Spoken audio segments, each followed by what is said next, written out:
Hey, Michael D'Amico here with eBike Motor Repair.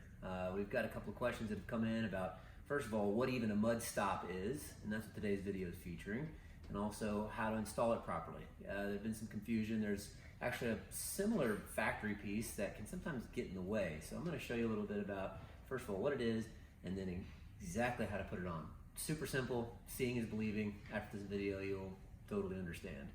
But first of all, this is the actual Mudstop product here. It comes in this nice little retail Ziploc baggie. It's basically a little seal that goes on the outside case of the drive side of the motor. And I'll show you a close-up detail of that here shortly.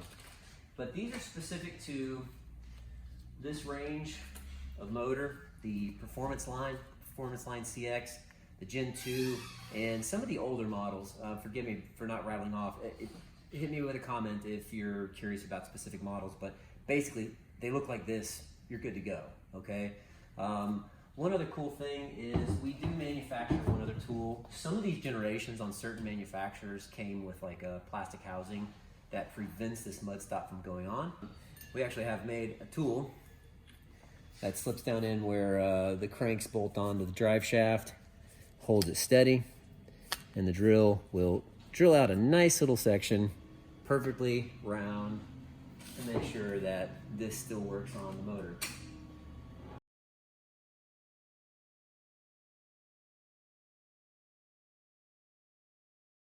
All right. So some people have asked us, first of all, what is a Mudstop? How's it different from a seal or a crank seal? And they're also asking, how the heck do I put it in? Something that trips a lot of people up. They'll try to put the Mudstop in with the old version, the factory version, and then, oh man, it doesn't go all the way on no matter what I do. Well, it's because guess what? We gotta take the old one out. A little easier with some picks, but side of a blade or something, pull it right out too. So that's the factory one. It's essentially the same thing.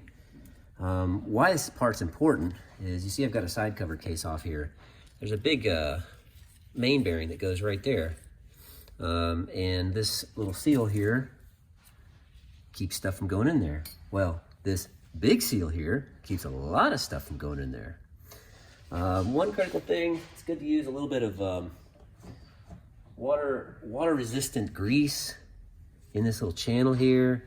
It's not a terrible idea for maintenance wise. Kind of revisit this several times a season. You don't want to just set it and leave it, okay? Because what this little flange here does is it rubs right along here, and if that grease dries out, it kind of stops doing its job.